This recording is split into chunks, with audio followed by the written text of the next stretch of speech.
Hello, thank you for listening to Poured Over, the Barnes& Noble podcast. My name is Chris Gillespie. My guest today is a blogger, journalist, and activist who served as co-editor of the blog Boing Boing for nearly 20 years. He's written over 30 books, including a ton of thought-provoking science fiction and nonfiction, such as The Internet Con, How to Seize the Means of Computation, and Choke Point Capitalism, How Big Tech and Big Content Captured Creative Labor Markets and How We'll Win Them Back, with Rebecca Giblin.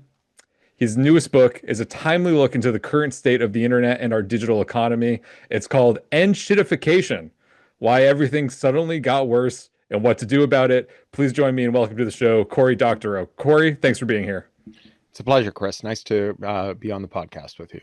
I'm really looking forward to speaking with you today. I've been reading my advanced copy of Enshittification, and I have to say, although the cover is a little silly, the subject matter of this book is quite serious. Granted, your tone as a writer is, flippant and fun at times, but what you're talking about, late stage capitalism, the erosion of workers' rights, monopolies, corporate corruption, it's all very serious stuff.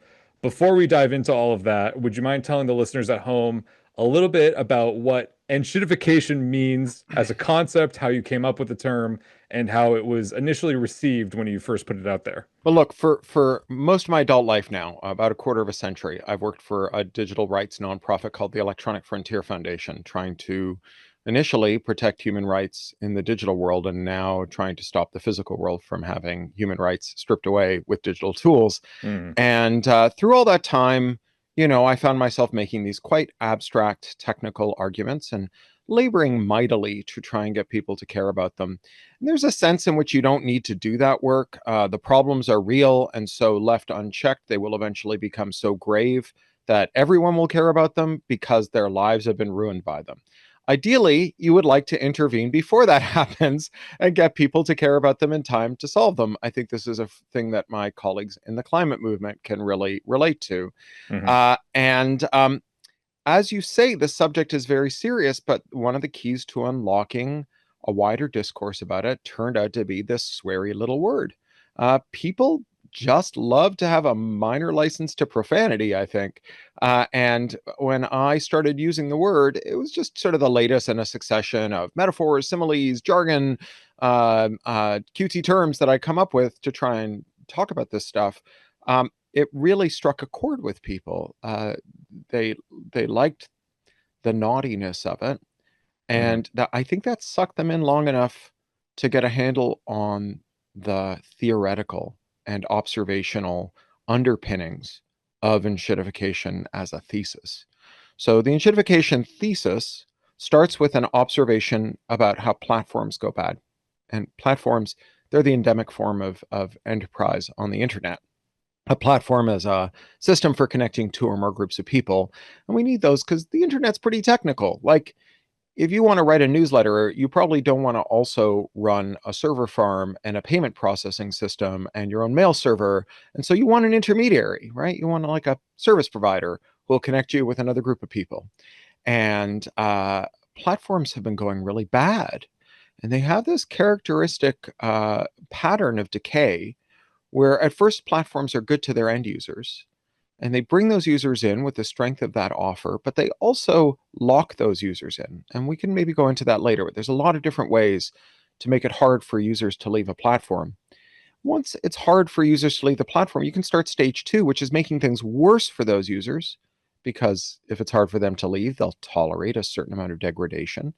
And that's in order to make things good for another group of platform users, the business customers who pay the platform.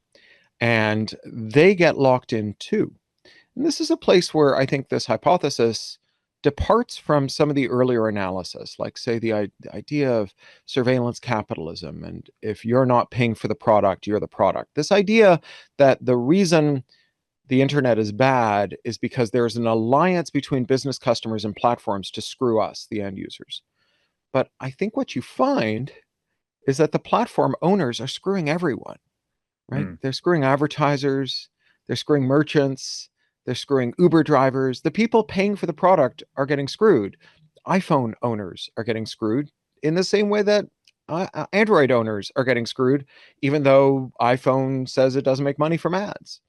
So as those business customers get locked in, things are made worse for them. This is stage 3, and all of the value was withdrawn until all that remains is a kind of homeopathic residue of just enough value to keep us locked in so that the business customers remain locked to us.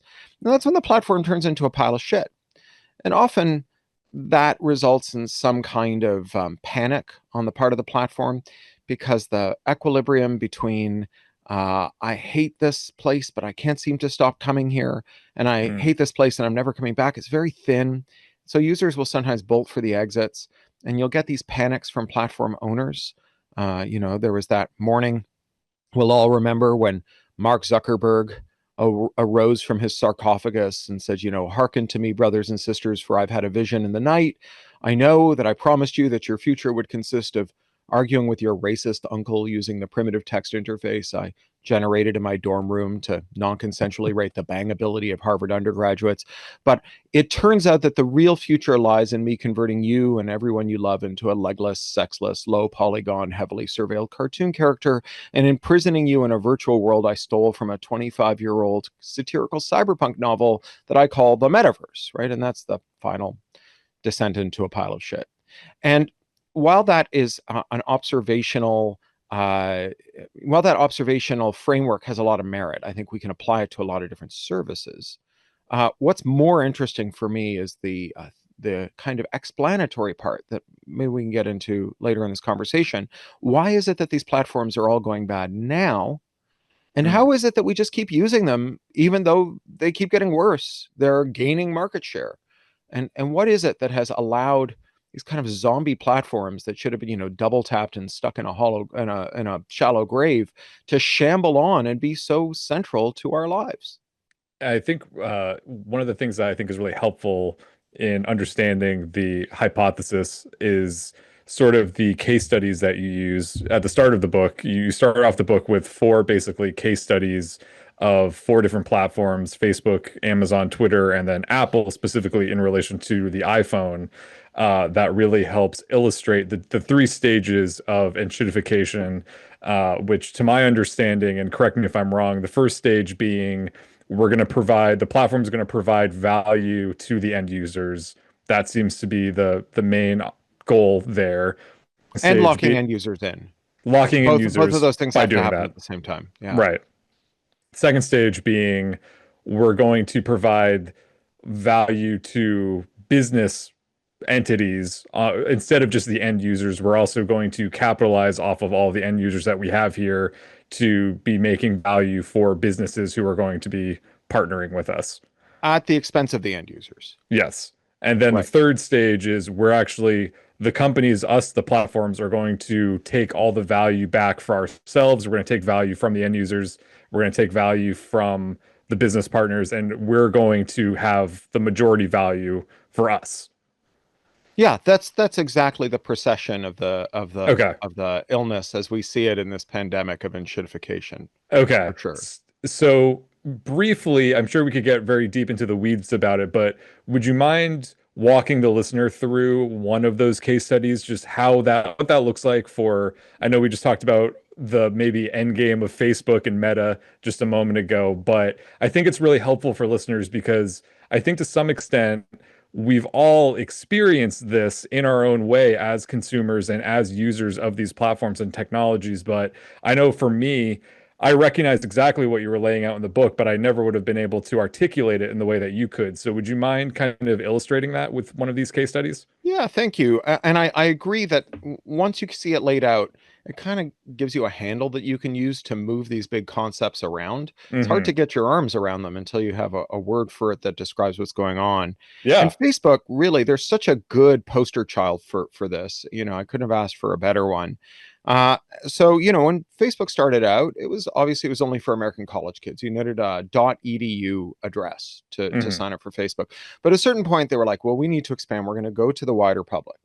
And they had a problem, which was that everybody in the wider public who might use social media had an account on a rival service called MySpace. It was owned by Rupert Murdoch, very wealthy, powerful man. So Mark Zuckerberg, he made a pitch to those end users. He said, look, I know that you're enjoying hanging out with your friends on MySpace, but has it occurred to you that MySpace is owned by an evil, crapulent, senescent Australian billionaire who is spying on you with every hour that God sends. Come to Facebook, and we will never, ever spy on you. What's more, we will give you a feed consisting solely of the things that you asked to see. We're not Hmm. going to put boosted content or ads in there. You just articulate your social graph. Tell us who matters to you. And when they post things for consumption by their followers, that's what you're going to see in reverse chronological order. So that was stage one. And remember, part of stage one is locking users in. And in this regard, Facebook and other social media services operate at an enormous advantage. They play on the easiest level because we lock ourselves into social services with something called the collective action problem, which you may know as you love your friends, but they're a giant pain in the ass. So, Hmm. you're in a group chat with 6 people and you can't agree on like what movie to see or which board game to play this weekend. Imagine that it's 200 people on Facebook, and some of those people are there because that's where the people who share their rare disease have a support group. And some of those people are there because that's where their customers are, or that's where their audience is, or that's how they stay in touch with the people they left behind when they emigrated, or that's where their professional community is, or that's where the parents on their kids' little league team organize the carpool. And so not only do those people have to be convinced to leave, but all the people those people are there for have to be convinced to leave too. And if you leave without convincing those people, you have to endure something that economists call high switching costs, which is just what it sounds like. You have to pay a high price to switch away from Facebook. So once you start getting locked into the platform, once the network effect of the platform becoming more valuable and desirable because there are more people using it, which is more reasons for more people to use it again, you bring in business customers. And so the first group of those is advertisers. And Mark Zuckerberg says to those advertisers, do you remember when we told these rubes that we weren't going to spy on them? Obviously, that was a lie. We spy on them from asshole to appetite. Give us remarkably small amounts of money, and we will target ads to those users with exquisite fidelity. And because I am such a good natured slob who cares about your business, I am paying a whole building full of anti fraud engineers that will do nothing but prevent ad fraud, such that if you give me $1 to show an ad to a user, definitely that user is going to see that ad. So that's a very attractive pitch for advertisers. Then you get the publishers, another group of business customers, where Amazon or Facebook turns to them and they say, hey, you remember we told these rubes we were only going to show them the things that they asked to see. Obviously, that was a total lie too. We're already shoving ads into their feed. How about this? You take small amounts of the content from your website, put it in a Facebook post, add a link back to your website, and we're just going to like cram it into the eyeballs of people who never asked to see it. Some of them will follow you, and a lot of them are going to click that link, and you can monetize them on your own website. And so the publishers get locked in too.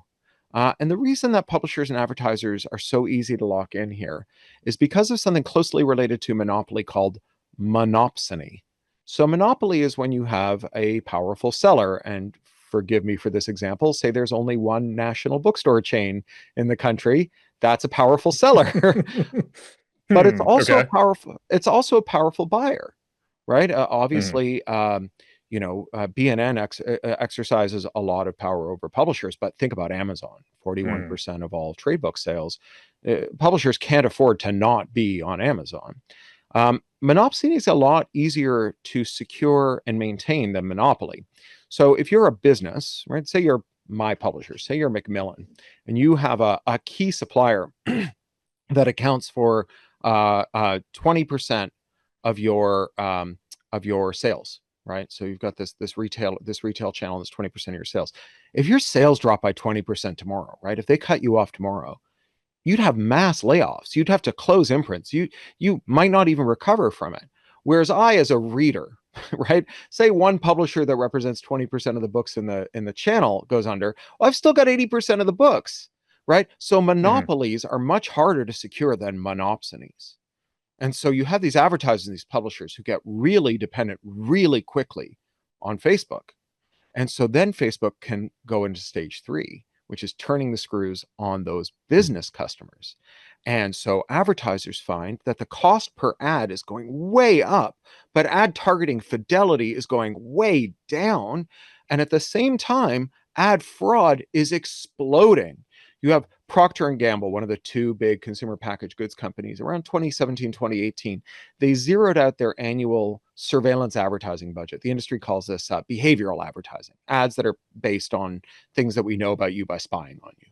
And they were spending $200 million a year on these surveillance ads. They went to zero. And at the end of that year, they saw a 0% drop in sales, right? Because to a first approximation, $200 million worth of ads were just disappearing down the fraud hole, right? It was just being stolen out of the system. And, Adina Srinivasanan, who is one of the preeminent scholars of this, has found that at least 15% of all ad tech revenues are unaccounted for. Just like $1 in $7, no one knows where it's gone. Right. This is a remarkable amount of leakage. Publishers, meanwhile, find that it's not enough to put a short excerpt on the site and to get recommended or even to be shown to your subscribers. The excerpt has to get longer and longer and longer. Soon, it's fully substitutive for the version on the website. And then to drive a final nail into it, Facebook says, well, we don't know if that link back to your website is a malicious link. So we're going to downrank anything that links out to the web. So the only way you can monetize that content, which is now fully substitutive for the content on your website, is by using that crooked ad market, right? So this is like the final stage of enshittification. We're all stuck to each other. The amount of material in our feeds that we've actually asked to see is almost indistinguishable from zero. It's just enough to keep us there. The void is filled with boosted content and ads. The people paying to boost the content and run the ads are getting stolen from. And Facebook becomes one of the most valuable companies in the history of the world. Now, at this point, the listener might be wondering, how could this happen? Like, who let this happen? Why did this happen? Certainly there must be some guardrails in place to prevent this kind of thing from happening. And you do talk about in the book some of the theoretical guardrails that, as you refer to them in the book, are disciplines that theoretically should be functioning as the guardrails that are keeping these powers in check and making sure that this thing doesn't happen. But would you be able to talk a little bit about what those disciplines are and how the major tech companies have kind of flaunted them or kind of disregarded them over the years to get to the point that we're at right now? Yeah, I think that's the heart of the matter here because, if you're going off that like old galaxy brain meme, the first level of this is like, oh, it's your fault because you shopped wrong, right? You didn't vote with your wallet. Voting with your wallet is really dumb because like our wallets are a lot less thick than the wallets of the people we're trying to win the election against. And you get one vote per dollar in that wallet and they're going to always win that election. So it's not because we shopped wrong. And the second one is that, oh, maybe it's because of the greed and cupidity of tech founders and their venture capitalists. And it's true, they're very greedy. And I don't know what the other form of cupidity is. They have a lot of cupidiness in their hearts and souls. But that was true all along. Like Mark Zuckerberg was the CEO of Facebook when it was promising not to spy on you and not spying on you. And he's the CEO of Facebook now. So why wasn't he greedy then? Right? What changed that allowed his greed? What changed that venture capitalists were demanding returns that required harms to users as opposed to the more modest returns they used to get that were, a more equitable split with users and business customers. And that's where these constraints come in that impose discipline on firms. So historically, all kinds of businesses are constrained by markets and by governments. That's competition and regulation. And those are two very intimately related forms of constraint. Competition was historically a thing that we protected with something called antitrust law. Antitrust law dates back to the late 19th century, and its goal was to prevent power from accumulating in too few hands. And as a result, antitrust enforcers at the Federal Trade Commission and the Department of Justice Antitrust Division and other federal agencies would prevent companies from becoming too big, even if they didn't seem to be abusing their power yet. Because there was this sense that once you got too big to fail, you would become too big to jail, and then you become too big to care. But starting in the 1970s, this fringe group of economists, the Chicago School economists, sometimes called the neoliberal economists, they started to promulgate this really quite odd theory of antitrust law, that monopolies were efficient and that they should be protected by governments. Because if you find a monopoly, if everyone shops at one store or buys one product, the inference you should make is that's the best shop and the best product. And it would be very perverse to punish a company for being better than everyone else. Meanwhile, if a company abuses its dominance, well, a competitor will swoop in and offer better salaries, better prices, better terms to suppliers, and everyone will move. And the market will sort this out. So they propose this idea that we should stop enforcing against monopolies. And what we got as a result of that forbearance for monopolistic behavior was, unsurprisingly, a lot of monopolies. Most of our economy is now in the hands of 5 or fewer firms, right? There's, 5 companies that control all of the publishing.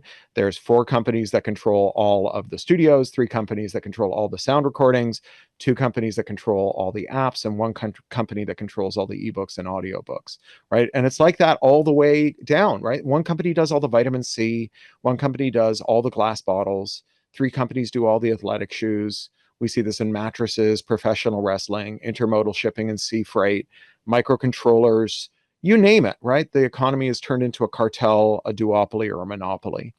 And when that concentration occurs, regulation can't step in to fix it. Because broadly speaking, the referee has to be more powerful than the players on the field. Otherwise, they won't listen to the referee's calls. And when a sector dwindles to a handful of firms, they find it really easy to come together on a common lobbying position and to mobilize a lot of money in service to making that position stick. Because, of course, when you only got a small amount of firms, you stop competing, right? You start to divide up the market. For example, Google was convicted last year of antitrust violations for paying Apple more than $20 billion a year not to make a competing search engine. So Apple does what Apple does and Google does what Google does, and they divide up the remaining market the way that they do. And so they have so much excess profit because they are not competing. They don't have to erode their margins or increase the salaries they offer to improve their products or reach more customers, that they can mobilize that capital in service to getting what they want. So one example in the United States of this regulatory capture, the failure of regulation as a result of market concentration, would be in our federal consumer privacy laws. So the last time Congress updated federal privacy law, consumer privacy law, was in 1988. Die Hard was in theaters. And it's a law called the Video Privacy Protection Act. And Ronald Reagan signed it into law to forbid video store clerks from disclosing your VHS rental habits. And that is the last technological threat that Congress has defended us against when it comes to our privacy. And so that regulatory capture, which arises at a market concentration, means that neither markets nor regulators discipline companies. And so we see something that looks like enshittification in many sectors that aren't tech sectors. But tech has got a couple of specific characteristics that on the one hand stopped it from enshittifying, and then on the other hand, because they've mostly gone away, are allowing it to enshittify now. One of those is the tech workforce, which has historically been very strong, even though they weren't unionized because they were just so scarce. There's a National Bureau of Economic Research paper that estimates the net contribution to a firm's annual turnover by a single Silicon Valley worker of $1 million. So every programmer you hire, you're making $1 million a year extra. And there weren't enough programmers. And so the programmers, they had a lot of room to demand things, right? Because so long as the cost of their demands added up to less than $1 million, their employers were still coming out ahead, and their employers just showered them with luxuries, right? A whimsical campus with, ball pits and dry cleaning and free daycare and gourmet cafeterias and kombucha on tap and massages and, a surgeon who'd freeze your eggs so you could work through your fertile years, right? And that was really good for those workers while the scarcity lasted. But then we reached this point where the supply caught up with the demand, and it was hastened along by a thing that isn't actually addressing the supply, but that is nevertheless disciplining workers, scaring workers, which is AI. So, we should understand a substantial part of the AI bubble as being tech bros trying to terrorize tech workers into accepting worse working conditions. Now, a lot of these tech workers, they were Tron-pilled. They fought for the user, right? And, when their boss said, I need you to enshittify this, They would say, well, look, I didn't miss my mother's funeral to ship that on time, sleep under my desk all that month so that I could turn it into a pile of crap. I refuse. If you make me Mhm. do it, I can walk across the street and have another job by lunchtime. And so that was a big force. And then the final force, and this is my favorite one, I think, because it's so distinct to digital technology, was interoperability. It's just making two things work together. Your shoes are interoperable with anyone's shoelaces. You can stick anyone's USB charger in the lighter receptacle in your car, right? Interoperability is latent in technology. It is kind of unremovable from technology. Digital computers are all something that computer scientists call Turing complete universal von Neumann machines, which is a lot of jargon that just means like it can run every program that is Mhm. that is valid, which means that every 10-foot pile of shit has an 11-foot digital ladder that can be used to go over it.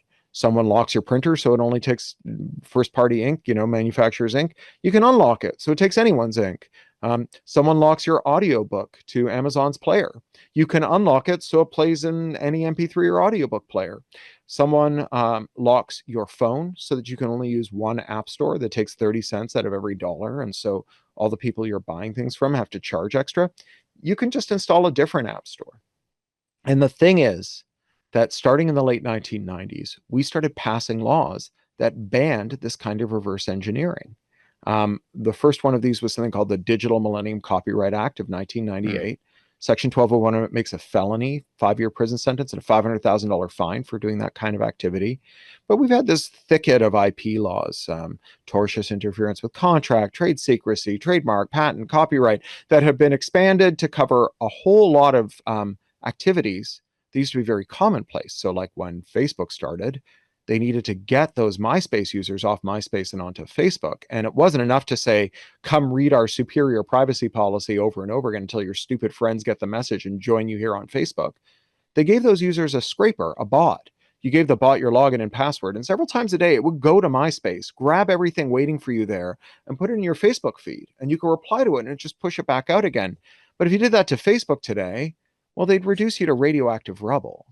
Mhm. So all of those forces, competition, regulation, labor power, and interoperability, they were dismantled, and it was deliberate, right? The policymakers who made the policies that got rid of this stuff at the time were warned that this was the likely outcome, and they insisted that we were all being hysterical by saying that this was going to result in this too big to care world. And they're all around today. They're rich as hell. They have never faced any kind of reputational consequences for promulgating these dangerous policies. And, part of the point of this book is not just to point out what policies gave us this and attribute the blame, but also to understand that we need to undo their work. We need to Mhm. condemn their life's work to the scrap heap of history to disenshittify the internet and get a better one. And it makes me think about really just like history class from growing up about learning about the like coming out of the Industrial Revolution and the monopolies that were formed out of the Industrial Revolution and the robber barons and, like the monopolies on trains or oil or steel or all these industrial things. History is just repeating itself now, except we have a new digital frontier and a new generation of robber barons who needed that antitrust law put back up in place to deal with those historic barons. But like you're saying, we basically stopped enforcing the antitrust law and it was kind of like, yeah, it's fine. Whatever happens, happens. And now we're back in the exact same spot, admittedly with a different group of players and a different field and a different industry, but we're more or less in the same position. Yeah, and there are some ways in which this is a better situation than the original trustbusters found themselves in the 1890s, and in Hmm. some ways it's worse, right? So it's worse in that a rail monopoly can't change the rules of the rail system for each person interacting with the rail system. So you can't reprice the tickets or reprice the freight or lay down a length of track by clicking a mouse, right? It moved slowly. But Hmm. digital monopolies can do this thing I call twiddling, which is where you change the rules from moment to moment for user to user. So, one example of twiddling would be something that happens to nurses. Hospitals underemploy staff nurses as a system of union avoidance. And then they hire contract nurses, and they hire them in through labor staffing agencies. And historically, those would have been local firms, and there would have been a few in every town or city. But now they've all been replaced by 4 giant apps, and all of those apps inevitably call themselves Uber for nurses. And because we don't have a privacy law, the way that these work is that before a nurse is offered a shift, the app can look up the nurse's credit history. And if the nurse is carrying a lot of credit card debt, then they are offered a lower hourly wage on the grounds that they're more desperate and will accept a worse offer. This is not dissimilar to what Uber does, where drivers who accept lower fares are pushed to accept even lower fares after that, and with the fares being tighter down to a sub-starvation wage. It's a way of gauging the desperation of the user on a automated basis. Now, that's something that robber barons would have happily done. The problem was Mm-hmm. that doing it would have required like an army of Pinkertons to follow your workers around, and an even bigger army of guys in green eye shades to change their wage packet, several times a second in some giant boiler room with a quill pen. And so that was just not practical when in the pre-digital era. If you've ever seen Penn and Teller do the cup and balls trick with transparent cups, and they do it really slowly so you can see how it's done, you know Mm-hmm. that it's a really simple trick, right? The thing that makes cup and balls work is it's done quickly and smoothly. And computers are really quick and smooth. They can take this very simple trick and they can just do it so fast that it can seem like magic. But there are some advantages to fighting digital tech monopolies as an adversary, which is that these tech monopolies have the same scam everywhere. So when JP Morgan was destroying the economies of several countries with his oil monopoly with Standard Oil, he did Mm-hmm. different things in different countries. So in America, he controlled pipelines and refineries, and in Germany, he controlled ports. And it took massive regulatory and legal action to shatter his monopoly in both places. And there wasn't much that German regulators and American regulators could do to collaborate with one another, because the fact pattern of JP Morgan's abuses of the German economy were very different from the facts in the American cases.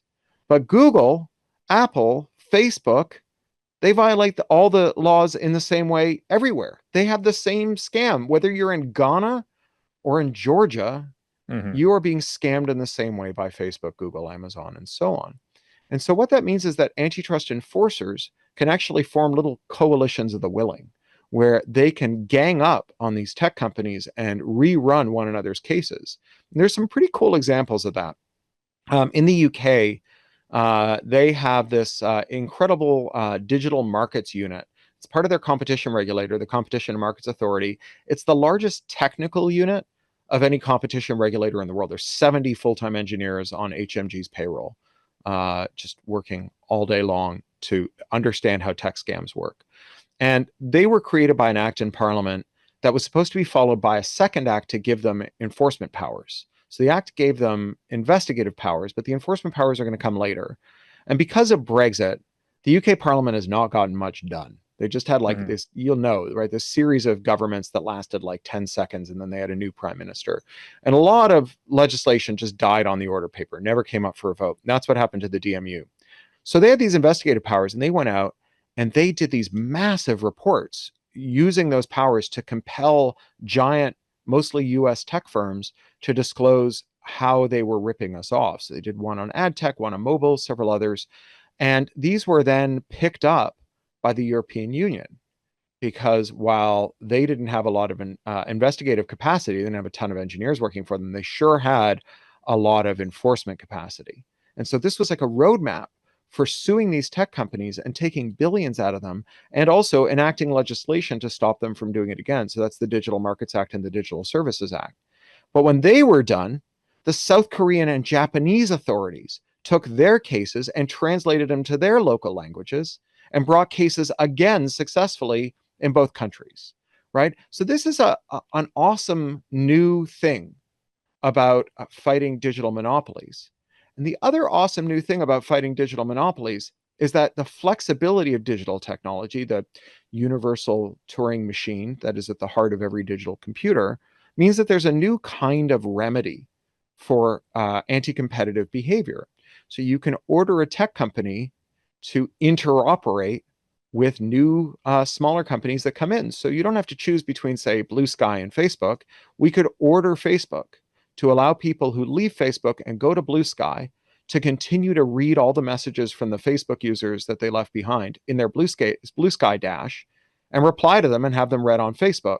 It's just like number portability, right? When you go from T-Mobile to Verizon, you don't have to get new friends, right? You just move them over. In fact, it's weird to care about which network your friends are on, right? Like, imagine how odd it would be to call a friend up and say, you would not believe whose SIM I have in my phone today, right? That's what we could have for these digital networks. We could have this portability. We could put fire exits in these nightclubs, which have these great parties until they turn into dumpster fires and lock the doors.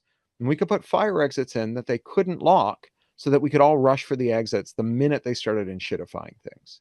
It's interesting that you point out the fact that the international regulatory state is actually more effective in this case than the American regulatory state. Specifically, I think about, and once again, I'm not the expert here, so correct me if I'm wrong, but my understanding is that a lot of the new iPhones that are coming out now that have the USB-C port rather than the Lightning port, that's only because of the European Union, who said, hey, you got to stop making people like buy a separate lightning cable for your iPhones. You need to have the same port that Android users can use and not be creating all of these other, expensive lightning cable components. If you have an iPhone with a USB-C port, that's because of the European Union. Yeah, they really kicked him in the dongle. It's great. And not only are other countries well situated to rein in American tech companies, not least because they're American, right? And so even before Trump's belligerence, there wasn't the same political headwinds when it came to enforcing against them. If the world was dominated by tech companies owned by Nokia, Olivetti, Deutsche Telekom, there wouldn't be the same ardor in the European Union to regulate them, just because they would have more political clout. But there's another way in which the post-Trump world makes more regulation possible. So I was the European director of the Electronic Frontier Foundation, this digital human rights group that I've worked for most of my adult life. I worked in 31 countries, and everywhere I went, the single biggest impediment to getting a better tech policy was the fact that the US trade representative would threaten any country that wanted to do anything to weaken the power of US tech giants with tariffs. Right? And now the deterrent value has gone away because deterrence only works for so long as you don't use them. They already have tariffs. What do they have to lose? So, like all the best Americans, I'm a Canadian. And in Canada, our response to the tariffs has been pathetic. The Canadian response to the tariffs has been to say, if America is going to hit us with a 25% tariff, we're going to hit them with a 25% tariff. Well, first of all, Canada ships raw materials to the US and reimports finished goods. So this is just a way of making the things we buy 25% more expensive. It's a very weird way to hurt America, right? It's like punching yourself in the face really hard and hoping your downstairs neighbor says, ouch. Meanwhile, Canada could, instead of indiscriminately going after every American industry, what's the point of tariffing soybeans? You're just hurting some farmer in a state that begins and ends with a vowel that never hurt Canada. We could instead make it legal to jailbreak stuff so that you could make third-party ink software that allows any printer to use third-party ink and refilled cartridges. That may sound like small potatoes to you, but printer ink is the most expensive fluid you can buy as a civilian. It runs more than $10,000 a gallon. It is cheaper to write your grocery lists with the semen of a Kentucky Derby winning stallion than it is to print it with an HP printer using HP ink, right? So this is a huge market. And filling the cartridges, that is small potatoes. Making the software stack that supports those refilled cartridges for every make and model of every printer, that's the kind of thing that you need a real enterprise to do. So you've got an 800 number, and every guy with a folding card table at the back of the dry cleaner that you can bring your printer into, who will jailbreak it for you so use third-party ink, they'll pay $25 a month for support for all of their customers. Same goes for cars. For every manufacturer's car that a mechanic wants to be able to convert the check engine light to a diagnosis, they have to pay 10 grand a year for a diagnostic tool. Again, someone could just buy every car as it comes off the line, get each firmware update as it's pushed out over the air, and just keep an up-to-date list of jailbreaks that every mechanic in the world would subscribe to. You could do it for app stores. Every Canadian performer, newsagent, games company that sells an app or a game on one of the consoles has the dollar that a Canadian sends them go for a round trip through California and come back 30 cents lighter, because that's what Apple and Google and Sony and Nintendo and Microsoft all take out of their sales, right? The cost of processing a transaction in Canada right now is zero, right? They have a federal system of zero cost payment processing. So that is in fact an infinity percent markup on those transactions, right? And not only would that be great for Canadians wanting to buy things and Canadians wanting to sell things, it would be great for Americans wanting to sell things to Canadians because they wouldn't have to take that hit. And of course, all these tools are software based. So it means that you could buy them in America, provided you had an internet connection to a Canadian company and a payment processing method to pay for it, which means that Canada wouldn't have to confine itself to exporting, reasonably priced pharmaceuticals to Americans. We could start exporting the tools of technological liberation to Americans. We could export them to the whole world. We could have the relationship to these tools that Finland had to mobile phones during the Nokia decade, or that Canada had to mobile phones during the Research in Motion BlackBerry decade. Right? It's a way to reclaim that industrial policy as well as that consumer surplus. It's a huge opportunity, right? If you want to hurt Elon Musk, don't get spicy about his Nazi salutes. That guy loves the attention, right? That's why he did them in the first place. If you really want to hurt Elon Musk, make it legal for every mechanic in the world to jailbreak every Tesla that comes off the line and unlock all the DLC, all the software upgrades, all the subscription content so that he can't get paid for it anymore. Right? That really hurts that guy where he lives. That is hurting the 10 tech executives who paid $1 million each to sit behind Donald Trump on the dais at the inauguration, and not some farmer in Iowa. And meanwhile, it means that Canadians don't have to swap really good Kentucky bourbon for shitty Canadian rye. We can continue to enjoy things that Americans make that are great and do so in a way that wins the trade war. Along the lines of Canadian innovation and solutions, you write about in the book that the way that you're handling the audiobook version of the book is quite different than how audiobooks have been produced and have been released. Would you be able to speak a little bit about that? Because I'm assuming if the listener has made it this far into the podcast, they may also enjoy audiobooks, so they might be interested in checking that out. Yeah. So I mentioned before that there's this law, Section 1201 of the 1998 Digital Millennium Copyright Act, that makes it a felony, punishable by a 5-year prison sentence and a $500,000 fine, to tamper with digital rights management, to remove a digital log. And it doesn't matter if you're doing that for a legal or an illegal purpose. Now, Audible is Amazon's audiobook division. It was an anti-competitive acquisition, right? They bought a competing firm, and that merger was waved through in 2008. And they have a requirement that all audiobooks that are sold on their platform come with digital rights management that locks the audiobook to the platform. So you cannot leave Amazon, you cannot leave Audible and delete your apps without losing your audiobooks. Now, as a writer, this is very worrisome, because if Audible knows that I can't leave because my listeners can't leave, then they can really put the screws to me. And if you want to get a sense of just how bad that can get, type in Audiblegate into your favorite search engine, and you will find out about a scam where Amazon Audible stole $100 million at least from independent audiobook creators who stayed on the platform because they couldn't afford to leave, because their audiences couldn't afford to leave. So I have an ironclad policy: no digital rights management on my audiobooks.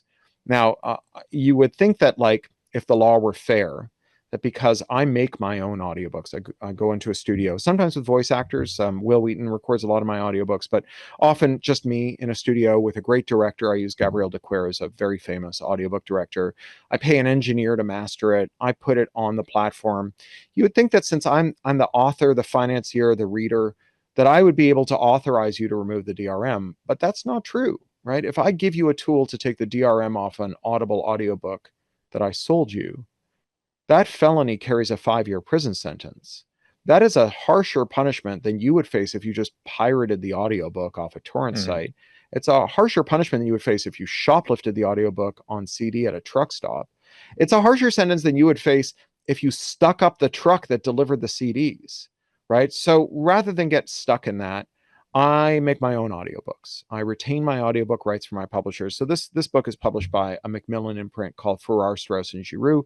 Very good imprint. They're kind of the prestige imprint at Macmillan, but they don't want my audiobook rights if they can't sell them on Audible. It's 90% of the market. So I make my own and I sell them everywhere that isn't Apple, audiobooks.com, and Audible, because those three, they all start with an A. It's easy to remember. They all have mandatory DRM. An interesting thing about buying ebooks and audiobooks from me, as opposed to anyone else in the whole world, is that there's no license agreement with mine. You're just buying them. You're not licensing them. You get to do all the things with the ebooks and the audiobooks I sell you that you can do with a print book. You can lend it. You can give it away. You can sell it. If you and your partner divorce, you can divide it up with the estate. You can leave it to your kids. It is your book. And that is, as far as I know, literally the only ebook or audiobook you can buy anywhere that you get to own. So I think it's a pretty good deal. I have to say, like, apropos, like, there not being a lot of choice, you know, you add up all the other audiobook stores that I sell on, and it's almost nothing, right? Yeah. I mean, I sell a bunch of them. Libra sells a fair whack of them. And then I do these Kickstarters. The latest one just closed, but I do Kickstarters to pre-sell them, just as a way of kind of ginning up a lot of interest before the book comes out. And I pre-sell the hardcovers and the ebooks and so on, usually something special as well. I did a little art book this time. I make these weird collages for my blog, which is at pluralistic.net. It's where I develop the Enshittification hypothesis. And for every article, I make a collage. And the blog is open access. It's Creative Commons licensed. You can reproduce it commercially. Like Condé Nast sometimes just reproduces articles that I published on my blog. They don't have to pay me for it. It's an influence op. And I want the art to also be free to share in the same way. So I work exclusively from Creative Commons and public domain sources, mostly editorial cartoons from the Gilded Age, which, like, if you want to find cartoons of millionaires behaving badly, that's your era. And the Library of Congress has scanned these at like 10,000 pixels wide. And so I have become quite an ardent collagist. And so I did a little book of my collages, my favorite ones, called Canny Valley. And I offered that for sale in the latest Kickstarter, and sold out in like a day. That's awesome. Yeah. We are running a little bit short on time, but there were a few more Sure. questions that I just wanted to run by you. I would be remiss if I didn't ask. Of course. You and I, we are different ages. However, we both remember the internet and these platforms pre-enshittification. What do you think the possible consequences are of a generation of young people that are growing up and they only know the enshittified versions of these platforms? What do you think that could do to them in the future? Well, you know, it's a subject that's been very much on my mind. There's a graphic novel of enshittification coming out from First Second, another Macmillan imprint, next year. And while it's aimed at adults, obviously that's a format that more young people read. And I've now been talking with them about doing a young readers edition. And I think you're right that there is something different about having grown up with a better system and seeing how it got worse. You know, it's harder to remember that it was a policy choice and not like something inevitable, the great forces of history, or, you know, iron laws of economics that made things terrible. And, you know, nostalgia is a toxic impulse, right? It's not enough to say, oh, it used to be better and now it's worse. People have been telling me that about everything. I remember when I first got on Usenet, which was like the first message board on the internet before the web, people were like, oh, it used to be really good. This was like 1985. They were like, it was so good before, you don't know, right? It's just gone to hell. So you don't want to trap kids in that. But I think that kids do want a better internet. They may not know what they've lost, but they do know what they want. They have experienced having the things that matter to them taken away from them, right? Platforms shutting down, you know, Vine and so on in pretty recent memory. They've seen the platforms that they love, like Twitch, get enshittified before their very eyes. And I think that there's an urgency for kids to figuring out how to make a new good internet that is, if anything, even more present than it is for adults. You know, there's this story that kids are technophiles, and some kids are probably technophiles, but the reason kids master technology more than adults do, and more readily than adults do, is not, I think, because of their neuroplasticity or their neophilia. I think it's because they are using a system, the default system, that doesn't work as well for them as it does for us, right? You're at risk of bullies and parents and teachers and all kinds of people that you don't want to be in your life and in your business, kind of interfering with the way you want to use the service. And so for you and me, if it's more or less working, why bother investing in figuring out how to use something new? But Hmm. for them, well, it's not working. It's cheaper for them to figure out how to learn to use something new that hasn't yet been, locked down, than it is for them to keep using the lockdown version, because the lockdown version comes at such a high price. I think this is also why, like, pornographers use technology. I don't think there's anything about being a pornographer that makes you a technophile. I just think that if you're like living in a world of, 8 millimeter films or what, a 30 millimeter film, that is exhibited in a giant movie theater, that being a pornographer, probably, like, it's a very difficult thing. And so, like, yeah, of course, as soon as the VCR comes along, you're like, I'm going to figure this out, Hmm. right? Because it's worth investing the time in it. It's why terrorists are interested in adopting new technologies. It's not because there's anything about being a terrorist that makes you a technophile. It just doesn't work for you. So I think kids are quite ardently interested in figuring out how to make technology work for them. And I think that if we tell them that it's not an accident of history and it's not inevitable that it has to be that this way, that they can Hmm. really understand it. They can really latch on to that message. Are there any companies out there, any platforms that are bucking the Enshittification trend? Is there anyone out there who's conducting themselves in a way that you're like, that is actually the way that it should be done, and this is the a good example for maybe what the future could look like? So there are lots of firms that do good things, Hmm. right? And even there's even firms that I would call enshittifiers who do good things as well. I mean, that's the tragedy, right? Is they had something good and then it got bad. I think we have to understand enshittification not as like the choices of management, right? Enshittification is the policy environment that sees to it that whoever has the worst ideas in the firm eventually becomes management. And there are ways you can harden the system against enshittification. You can be a co-op, you can be a nonprofit, you can be a B Corp. All that stuff helps, um, as does publishing open source software so that you can't lock it back up again. Unionizing your workforce so that when they tell you you've gone off course, they can make it stick. You can't just fire them. All those things are very productive, but none of them are an iron guarantee, right? We have to fix the policy environment. But there's some services I really like, right? I use Kagi for search, Kagi. And I should say I have no commercial relationship with any of these companies. Hmm. Kagi.com is what Google was like in 1998. Like, it's like a magic trick. The search is so good. And they are wildly a front end to Google. So they are just taking Google search index and applying a slightly different algorithm to it, which tells you that Google sucks because they want to suck, right? They've enshittified on purpose. Hmm. I have a laptop from a company called Framework, frame.work. It's a user serviceable laptop. It comes with a screwdriver. I'm not like a super nerd who can fix electronics things. I'm really good at taking stuff apart, but I'm one of those people, when you put it back together, there's always 3 extra screws and it doesn't work. And my Framework laptop, every year they come up with a new motherboard. I upgrade the whole motherboard. I dropped it on tour in Edinburgh and they FedExed me a new screen. And by the time I got to London, the screen was there. Checked into my hotel at midnight, swapped the screen in 15 minutes before going to sleep, woke up the next morning, did 2 live casts and wrote a column. It's amazing. And then I really love Libro.fm. I'm an audiobook junkie. And Libro.fm, it's all DRM free. And they work like bookshop.org, where they work with a local bookseller. So you give it the name of your favorite indie bookseller. And the assumption is that you're like showrooming the audiobooks you're buying. So you're going down to the store, you're reading their little shelf reviews, you're talking to the bookseller, and then you're going home and buying the book from Libro as audio. So they share the profits with your local bookseller.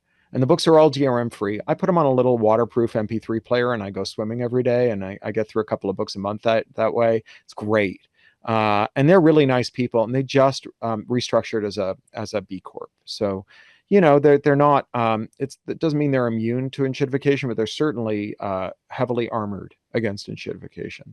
Well, Cory, I really appreciate your time. Thank you so much for, taking the time to speak today. And I really enjoyed the conversation, and I really enjoyed the new book, Enshittification, Why Everything Suddenly Got Worse and What to Do About It. It's an eye-opening read that raises a lot of big, important questions that are going to stay with me for a long time, certainly. I hope all of our listeners will pick up a copy and share it with their friends, or get the audiobook version and do whatever they want with it. Yeah. And look, I got to say, I mean, notwithstanding my little dig there about BNN and monopolies, I was a Londoner for 13 years. Daunt Books was my favorite bookstore. When Daunt was put in charge of Waterstones, it was a revolution. Those stores became amazing.